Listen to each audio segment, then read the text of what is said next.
Good afternoon. This is Cody Kaufman with Matthew D. Alessandro, Fth223, August 3rd, 2025. Alright, we're going over week 4 and we're going to be talking about a compensator. Okay, a compensator is a muzzle device attached to the end of a firearm barrel that helps manage recoil and muzzle rise by redirecting high pressure gases.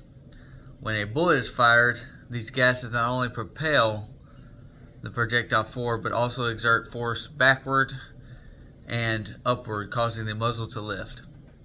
A compensator channels some of the gases upward or sideways, creating a counteracting downward force that helps keep the muzzle level. This results in a faster follow-up shots and improved accuracy, especially during rapid fire. The science behind compensators is rooted in fluid dynamics and pressure redirection, and many visual demonstrations show how effective they can be in maintaining control during shooting. For the average firearm, compensators offer several advantages. These reduce muzzle rise, allowing shooters to maintain sight alignment more comfortable and manageable, and enable faster shooting. Practically beneficial for competitive shooters who rely on speed and precision. However, compensators come with trade-offs. They can increase the firearm's noise level due to redirected gases, which may be uncomfortable for the shooter and those nearby. They can also produce more muzzle flash, which can be distracting and reveal your position, potentially affect, and they also additionally compensators and add weight to the length of the firearm, potentially affecting balance and holster capabilities. Legal restrictions may also apply in certain jurisdictions, so it's important to verify with your local regulations before installing one. In summary, on the part 1, compensators are a valuable tool. They can improve your accuracy, they can help you with your follow-up shots, but they do add weight and can increase the noise. So there's part 1 on compensators and the science behind them. Now part 2, we're going to go over trigger pull measurements, and I'm going to clear it. Just clear it. No firearm, no live ammunition. So we're going to off camera get a trigger pull measurement. I have a before, after, and after replacing the spring sheet already down. So we will be back when I get the first trigger pull measurement. Alright, I've returned. So the before any work is done, I've pulled around a consistently 12-pound trigger pull. So we're going to disassemble, polish the inner parts, and be back with a new trigger pull measurement. Alright, I have it completely disassembled. Here is what we have: one before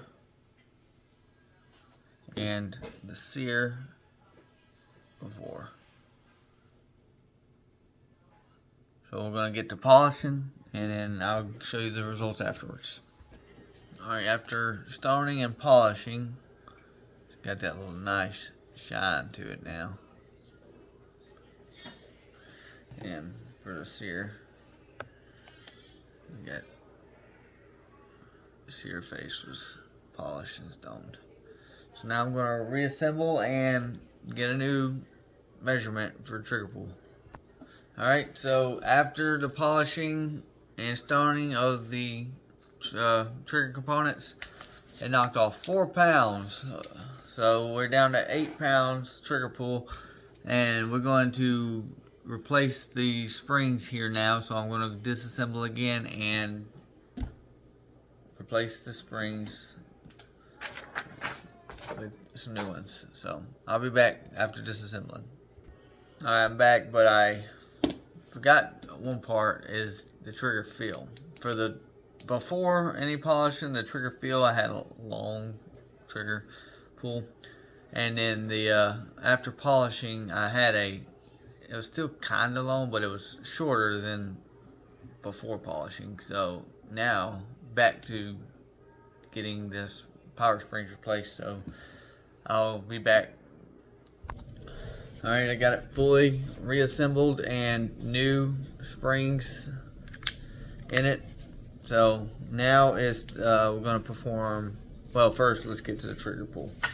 So after replacing the springs, I re-pulled the measurement, and it still was right at 7.5 to 8 pounds trigger pull. So, and it feels smooth. It's a smooth pull. Last time it was like a long short pull, but anyway, moving on. Let me see how I accomplished it. I used these filing stones as well as this polishing pad with the Dremel, and we're going to perform a drop test now. Well, like they did in lecture. So you would rack it back and push, nothing. I mean, I'm putting some force on it, there's nothing. Pull the trigger a little bit and half cocked. So it is good to go. So now for part 3. Let me get my stuff in order real quick. Alright, part 3 is, do I have the skills? Do I feel like I have the skills? After completing the full trigger modification process, including the measuring of the factory trigger pull, polishing the firing components, installing reduced power springs, and performing a drop safety test, I feel confident in my ability to perform this work for customers. Each step requires attention to detail, patience, and clear understanding of how the trigger system functions. I followed the guidance of the course material closely, especially during the stoning and polishing phase, to ensure that I did not alter the geometry of the critical surfaces. The results were clear. The trigger pull became lighter, smoother, and more consistent, and the firearm passed the drop safety test without issue. So that has been my take on week 4's assignment. Thank you.